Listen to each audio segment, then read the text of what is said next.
जिसके पास नम्रता होगी उसके पास दीनता होगी, जिसके पास दीनता होगी उसके पास नम्रता होगी। क्योंकि मन की दशा व्यक्ति वस्तु स्थिति के लिए समर्पण में नम्रता बन जाती है, और यही समर्पण की दशा परमेश्वर के प्रति दीनता बन जाती है। Submissive to the God is the meekness. Submissive our mind to the world is the humbleness. बात वही है। व्यक्ति के लिए समर्पित हो जाना, परिस्थिति के लिए समर्पित हो जाना नम्रता कहलाती है, और इसी मन का परमेश्वर के प्रति समर्पण दीनता बन जाता है। बात एक ही है, इसलिए एक दूसरे को अलग नहीं किया जा सकता। पर हमारे भाव एक बार समर्पण के आदि हो जाएं तो आप परमेश्वर के लिए भी समर्पित हो जाइएगा और मनुष्यों के लिए भी समर्पित हो जाइएगा। बड़े बड़े दावे उसके खोजी लोग करते, ऐ पिता मैं तेरे लिए समर्पित हूं, परंतु मनुष्यों के साथ में शेर गुर्राई जैसे बात करते हैं। हे पिता। कई लोग तो परमेश्वर के सामने भी इतने जोर से बोलते हैं जैसे झगड़ा कर रहे हैं। He doesn't have any common sense to talk with God. ओ परमेश्वर तू कहां गया? क्यों? कॉलर पकड़ के खींचेगा क्या? हमारी आवाजें हमारे क्रोध को प्रकट कर रही हैं। अरे इतना जोर से शैतान के सामने चिल्लाता तो परमेश्वर के सामने चिल्ला रहा है।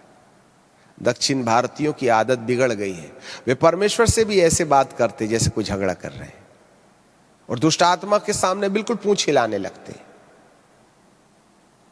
मेरा परमेश्वर तुम्हें सद्बुद्धि दे कि परमेश्वर के सन्मुख जाने के वक्त हमारे लहजे कैसे होने चाहिए, हमारे तौर तरीके कैसे होने चाहिए। हम प्रार्थना में भी खुदा के सामने खिसियाए जैसे बात करते हैं, नाराज हुए समान बात करते हैं, जिद करने वाली बात करते हैं। अरे स्वर्गदूत से लड़ लिया याकूब से, परमेश्वर से तो मत लड़ो तुम।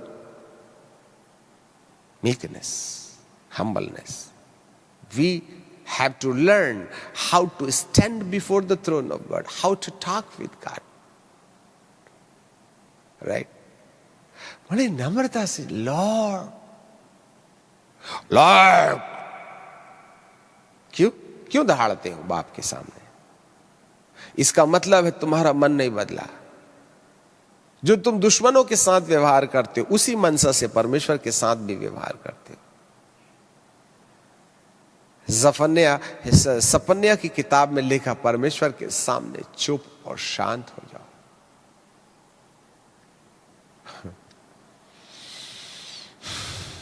मेरे प्रियो,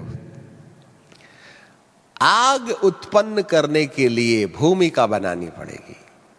नमक को नमकीना बनाने के लिए नम्रता की आवश्यकता पड़ेगी, और नम्रता के लिए आपके अंदर एक व्यक्ति उपलब्ध है, वो है पुत्र की आत्मा और पवित्र आत्मा। उसको बाहर मत खोजो, वो अंदर है। अंदर ही अंदर अपनी कल्पना उत्पन्न करने वाले सिस्टम को, विचार उत्पन्न करने वाले दिमाग के उस तंत्र को कल्पना में देखो कि आप उसे अंदर ही रहने वाले पवित्र आत्मा के सानिध्य समर्पित कर रहे हैं।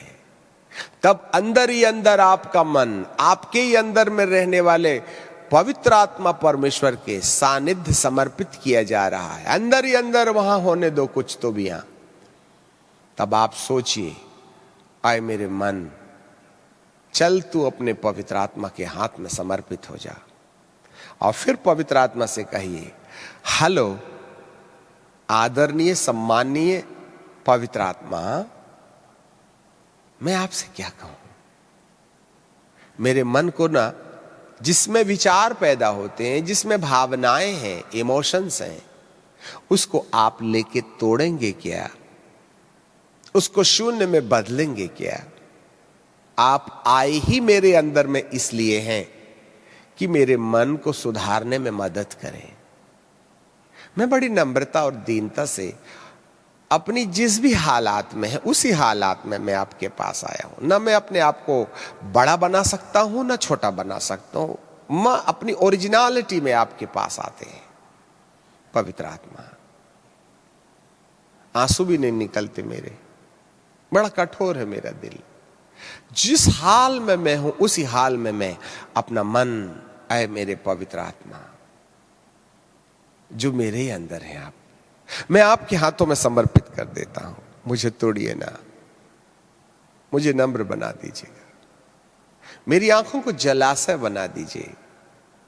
मैं दूसरों के दुखों को दुख नहीं समझता, अपने दुखों को महान समझता हूं। तब ऐसा एक बार, दो बार, तीन बार, फिर विश्वास काम में लाइए। धन्यवाद पवित्र आत्मा, मैं कल्पना में देख रहा हूं कि आप मेरे मन को अपने अधिकार में ले रहे हैं। धन्यवाद पवित्र आत्मा, मैं कल्पना में देख रहा हूं कि मेरी कठोरता को आप क्षणभंगुर कर रहे हैं। मैं देख रहा हूं मेरे मैं वाद को आप तोड़ रहे हैं। हे प्रभु, अब आप मुझे शक्ति भी दे दो कि दोबारा मैं अपने पुराने रवैये को ना अपनाऊं। मेरे अंदर यदि घमंड के कोई लक्षण दिखाई दे तो तुरंत मेरे दिमाग में लाल बत्ती जलने लगे। आप ऐसी मदद करने के लिए तैयार हैं कि आप तो मददगार न बन के आए हैं। हे प्रभु, मेरी सबसे पहली मेरी थैली पर भिक्षा दे दो। हे प्रभु, मेरे मन को तोड़ दो, जिससे कि वचन और आत्मा बाद में मेरे जीवन को कैसे रूपांतरित करेंगे वो बात का विषय है।